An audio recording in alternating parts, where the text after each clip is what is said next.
Two-piece reclining figure number 3 is a bronze cast sculpture created in 1961. It sits in the Brandon estate in Southwark. The piece was bought by the London County Council when the estate was being built as part of their attempts to improve the quality of life in these new post-war communities by celebrating the arts. As a supporter of these programmes, Moore sold the sculpture at a largely discounted price, making it a piece of art which is highly accessible to communities who may not usually have such access to art. Moore said that the idea of splitting a reclining figure into two pieces came to him as far back as the 1930s. However, at this time, the idea only took the form of sketches.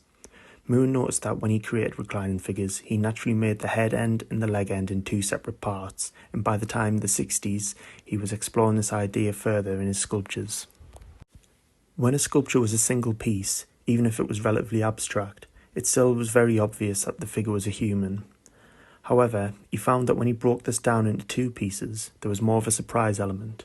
The two pieces individually could look quite unhuman, and often very much like natural formations such as rocks, hills or cliffs. Yet they were viewed in their entirety, the figure becomes apparent.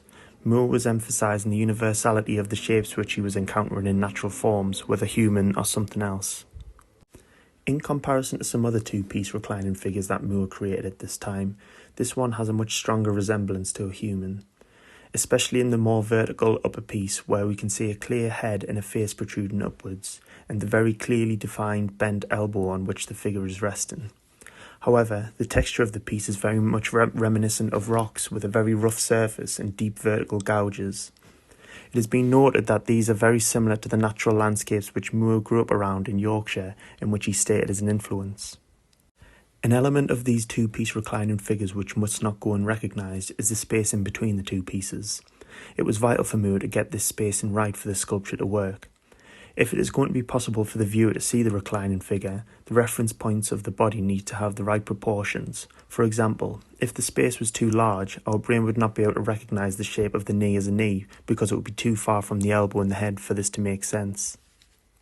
The space in between also means that as we move around the sculpture, the form of the two-piece sculpture becomes one from certain angles.